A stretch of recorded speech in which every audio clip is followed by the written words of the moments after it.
अस्सलाम वालेकुम दोस्तों। उम्मीद है कि आप सब खैरियत से होंगे। दोस्तों, एक हलाल और एक हराम। हराम के कमाई में अल्लाह नाखुश और नाराज़ होते हैं और हलाल के कमाई में अल्लाह खुश होते हैं।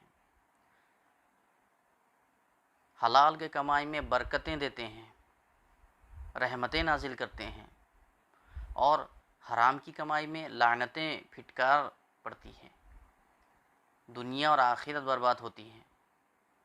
और हलाल के कमाई में दुनिया में भी बरकतें हैं और आखिरत में तो नेकी ही नेकी हैं।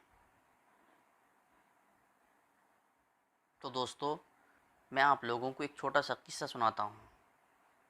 मुग़ल बादशाह औरंगज़ेब आलमगीर के पास एक गरीब इंसान आता है और कहता है, ए शहंशाह, मेरी दो बेटी हैं और मैं निहायत गरीब इंसान हूँ। मैं चाहता हूँ कि आप मेरी कुछ मदद फरमाएं ताकि मैं अपनी बेटियों की शादी कर सकूँ। तो बादशाह कहते हैं, ठीक है, अभी आप चले जाओ, कल आना, मेरे पास जो कुछ भी होगा मैं तुम्हें दे दूँगा। तो गरीब इंसान वो हाजतमंद चला जाता है। तो उसी रात शहंशाह हिंद, यानी उस वक्त के हिंदुस्तान के बादशाह, अपना भेष बदलते हैं और अपने महल से बाहर निकलते हैं ताकि कुछ मजदूरी कर सकें और किसी को पता भी न चले। जब बादशाह भेष बदलकर अपने महल से बाहर निकले, थोड़े दूर जाने के बाद में एक मुसाफिर खड़ा था और उसकी कुली की ज़रूरत थी। तो बादशाह उसका सामान को अपने सर पर लादते हैं, जहाँ वो कहता है वहाँ पहुँचा देते हैं। तो बादशाह को वो 2 रुपये, यानी उस वक्त के 2 पैसे, वो मजदूरी के तौर पर दे देता है। और बादशाह अपने महल में आकर इत्मीनान से सो जाते हैं। जब सुबह होती है तो वो हाजतमंद अपने बादशाह के दरबार पर हाजिर हो जाता है और दिल में ये खुशी भी उसके है कि बादशाह बुलाए हैं, शायद कोई बड़ा रकम देंगे, क्योंकि मुझे मेरी 2 बेटियों की शादी करनी है, तो बड़ा उम्मीद लगा कर आया था।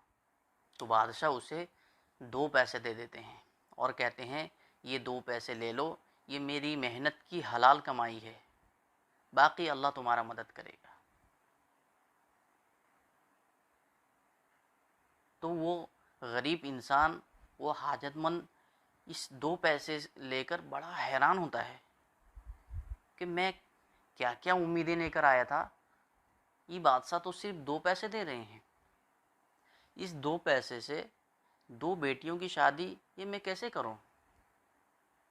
वो बड़ा परेशान होता है और नाउम्मीद होकर अपने घर की तरफ जाने लगता है। इसके बाद क्या होता है दोस्तों, सुनिए। जब वो घर की तरफ जा रहा था तो रास्ते में वो अनार ख़रीद लेता है, क्योंकि उस वक्त वहाँ गांव में अनार नहीं मिलते थे। तो वो रास्ते से अनार ख़रीद लेता है, क्योंकि 2 पैसे से तो वो बेटी को शादी नहीं कर सकता। वो अनार लेके अपने घर चला जाता है। उस वक्त उसके पड़ोस गांव में एक बड़ा मालदार और रईस, बड़ा बिजनेसमैन आदमी रहता था और उसकी एक बेटी थी, वो भी हमेशा बीमार रहती थी। तमाम इलाज नाकाम हो गए थे। आखिरकार एक हकीम साहब उसको एक मशवरा देते हैं कि इस लड़की को अनार के रस की ज़रूरत है, अगर इसको अनार का रस दिया जाए तो इसे आराम मिलेगा। चूँकि उस वक्त वहाँ अनार नहीं होते थे, तो वो रईस बिजनेसमैन एक आवाज़ लगाता है कि जिस किसी के पास भी इस वक्त अनार हो, वो जल्द मेरे पास लेकर आ जाए, और जो पहले लाएगा मैं उसे इनाम दूंगा। ये बात उस गरीब इंसान तक पहुंचती है, तो वो फ़ौरन वो अनार जो 2 पैसे से ख़रीद कर लाया था, उस बिजनेसमैन के पास जाता है, उसको दे देता है।